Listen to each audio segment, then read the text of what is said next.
this is published by Bruce McPherson of McPherson and Company, who's here In with Kingston. us, who's not too far away. Great. Please. Thank you. I'm so delighted to be here with Robert, and I wanted to take a minute just to talk about Robert as the poet laureate. I come from San Francisco. I've lived in San Francisco many years, and it's stunning really in the annals of the literary world now that there's Robert here, there's myself, there's Thomas, who's the age of my son.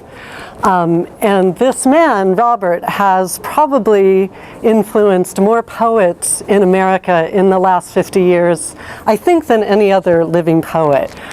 His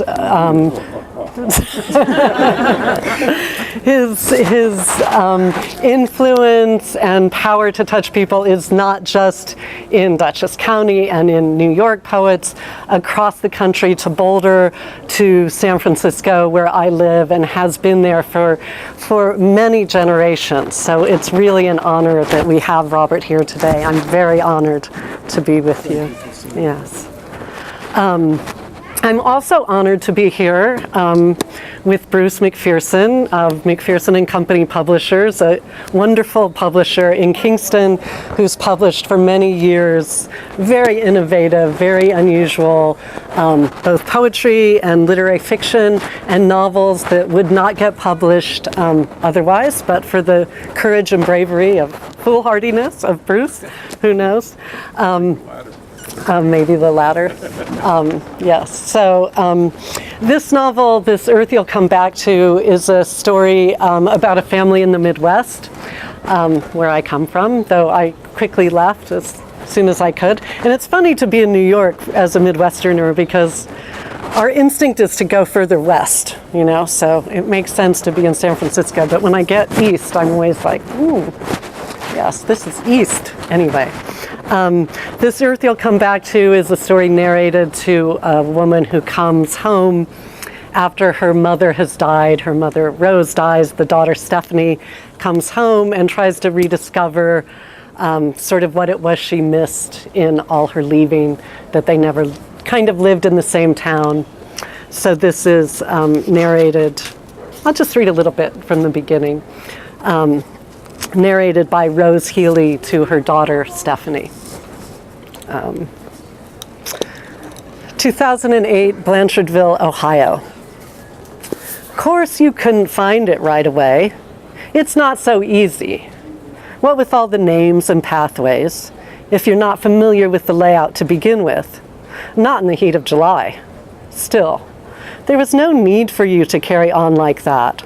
Walking around, crying and stumbling, sorry for yourself because you couldn't see it right away. You should have used the sense God gave you and asked your brother. He could have drove you right into the place. I don't know why you had him drop you off downtown, walking all the way out here by yourself in the blazing crown of the day. You must have come out by West Main Cross, and there's not a bit of shade out there now that they took the maple trees out to build the parking lot for the church. Took down Grandma's old house, too. That about broke my heart. Must be more than 2 miles. Don't you have a hat? Why you always insist on making things hard for yourself, I'll never know. But it's just like you.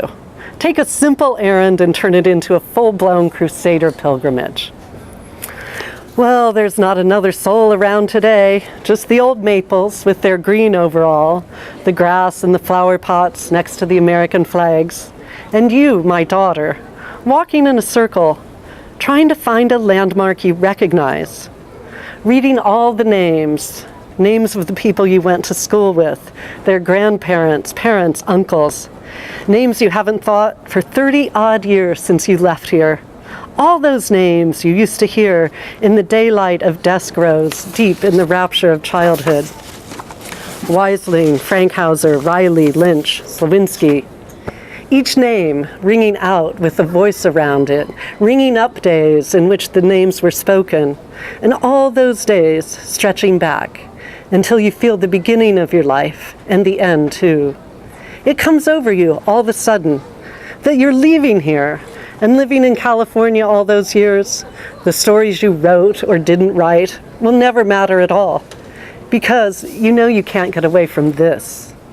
This earth you'll come back to, right here. You feel its pull. It's not a bad feeling.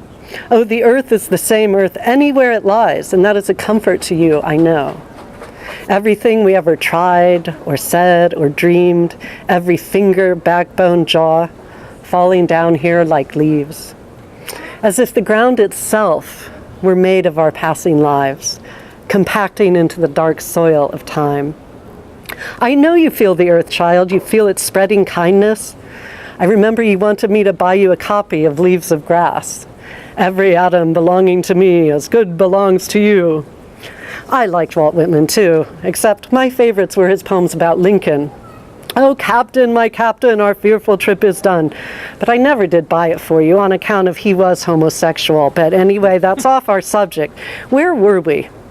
Well, at least by now you know you're in with the Catholics. You know you're close. You found the big old Healy stone. That's Aunt Mary Bell's, you know, my grandmother's sister.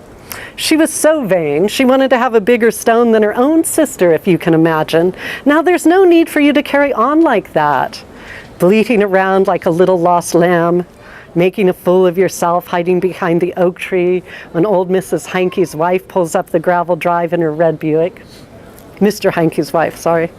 She's out of the car with the pot of petunias, those tacky purple petunias, leaves them and back in the air conditioning in 3 minutes and has done with it, like you could have, instead of acting like a child and mooning around with some fool notion, feeling sorry for yourself and getting all upset because you couldn't find your own mother's grave.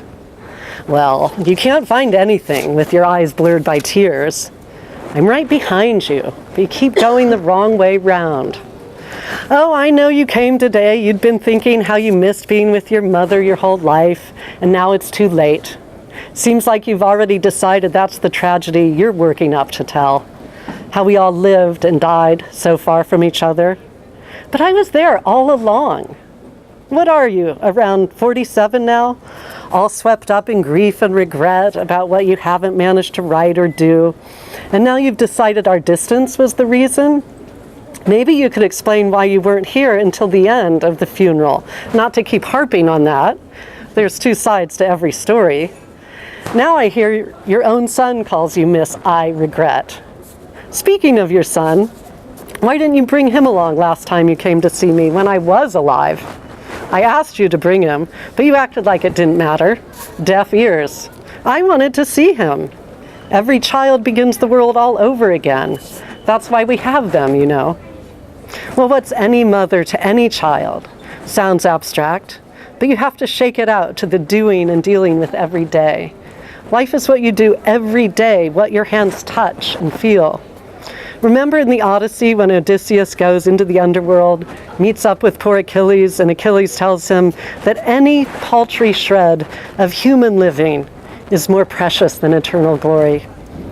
I didn't even like that story when Sister made me read it in 8th grade, but now, of course, I see his point.